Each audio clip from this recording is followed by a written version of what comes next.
சாக்லேட்னா உங்களுக்கு பிடிக்குமா? அப்போ அவுட் சைட் க்ரன்ச்சியாக இன்சைட் சாக்லேட்டியாக இருக்க இந்த பிஸ்கட் ரெசிபியை மிஸ் பண்ணாதீங்க. ரொம்ப ஃபீல் பண்ணுவீங்க.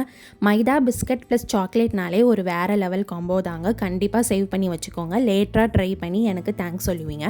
அது செய்கிறதுக்கு என்னென்ன இன்க்ரீடியன்ட்ஸ் தேவைன்னு பார்த்துடலாமா?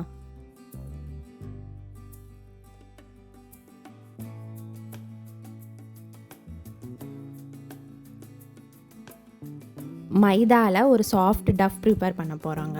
ஒரு பவுல் எடுத்துக்கலாம். அதில் எடுத்து வச்சுருக்கிற இன்க்ரீடியன்ட்ஸ் எல்லாம் சேர்த்துக்கலாங்க. எக் சேர்த்துக்கலாம். அதுக்கப்புறம் பவுடர் பண்ண சுகர் சேர்த்துக்கலாங்க. மைதா மாவு சேர்த்துக்கலாம்.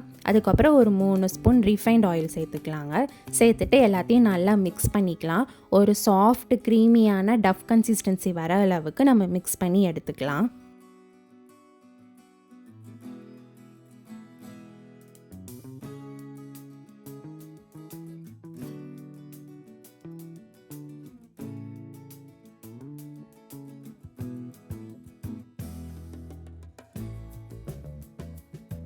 ரொம்ப சாஃப்ட் அண்ட் ஸ்மூத்தியாக மைதா மாவில் டஃப்பை ரெடி பண்ணியாச்சுங்க. இப்போ ரெடி பண்ண அந்த டஃப்பை வந்து 2 போர்ஷனாக வந்து ஸ்ப்ளிட் பண்ணிக்கலாம். ஸ்ப்ளிட் பண்ணிவிட்டு நல்ல ஸ்பெரிக்கல் ஷேப்பில் வந்து மிக்ஸ் பண்ணி எடுத்துக்கலாங்க. ஒரு பார்ட் ஆஃப் டஃப்பில் வந்து கொக்கோ பவுடர் சேர்த்துக்கலாங்க. சேர்த்துட்டு அந்த கொக்கோ பவுடர் டஃப்போட கலக்கிற அளவுக்கு நல்லா மிக்ஸ் பண்ணி ரெடி பண்ணி எடுத்து வச்சுக்கலாம்.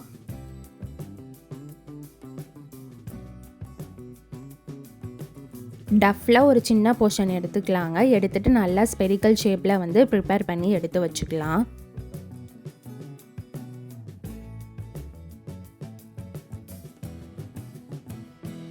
ஸ்பெரிக்கல் ஷேப்பில் ரெடி பண்ண இந்த டஃப்பை வந்து நல்லா ஃப்ளாட்டன் பண்ணிக்கலாங்க. ஸோ எல்லா சைட்ஸும் ஈக்குவலாக ஃப்ளாட்டண்டாக இருக்கிற மாதிரி பார்த்துக்கலாம்.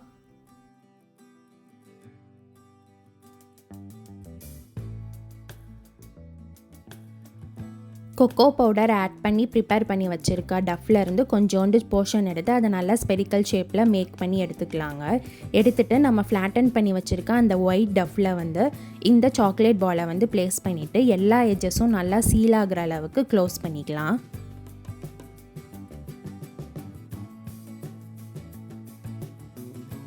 ரெண்டு மாவுமே கலக்காத அளவுக்கு நல்லா ஸ்பெரிக்கல் ஷேப்பில் உருட்டி எடுத்துக்கலாங்க. எடுத்துகிட்டு ஒரு ஃப்ளாட் சர்ஃபேஸில் வச்சு ஃப்ளாட்டன் பண்ணிவிட்டு நான் கட் பண்ணுற மாதிரி எட்ஜஸில் கட் பண்ணி எடுத்துக்கலாங்க.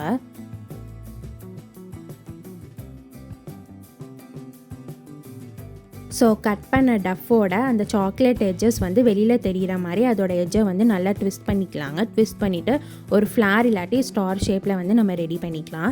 இதை நீங்கள் வந்து ஒரு இட்லி சட்டியில் கூட வேக வச்சு எடுத்துக்கலாங்க. ஸோ இட்லி சட்டியில் ஒரு ஸ்டாண்ட் வச்சு தண்ணி நிரப்பிட்டு ஒரு தட்டில் பட்டரை தடவி ஒரு 12 to 15 நிமிஷம் நீங்கள் வேக வச்சு எடுத்தாலே ரெடி ஆயிருங்க. நான் இன்றைக்கி வந்து ஏர்ஃப்ரையரில் பேக் பண்ண போகிறேன். ஸோ பார்ச்மெண்ட் பேப்பரில் ப்ளேஸ் பண்ணிவிட்டு 180 டிகிரி செல்சியஸ்க்கு ஒரு 15 மினிட்ஸ் பேக் பண்ணி எடுத்துக்க போகிறேங்க. ஸோ அவ்வளோதாங்க, ஹோம் மேட் மைதா பிஸ்கட் வந்து பேக் பண்ணி எடுத்தாச்சு. இந்த க்ரன்ச்சியான பிஸ்கட்குள்ளே சாக்லேட் சர்ப்ரைஸாக நீங்கள் எதிர்பார்த்துருக்க மாட்டிங்களே. கண்டிப்பாக ட்ரை பண்ணி பாருங்கள். அப்புறம் ஷியராக இந்த ரெசிபியை நீங்கள் ரொம்ப லவ் பண்ணுவீங்க. இந்த மாதிரி சிம்பிள் அண்ட் ஈஸி ரெசிபீஸ்க்கு சோறு ரெடியாக யூடியூப் சேனலை லைக் பண்ணி சப்ஸ்கிரிப்ஷன் பண்ணிக்கோங்க. தேங்க்ஸ் ஃபார் வாட்சிங்.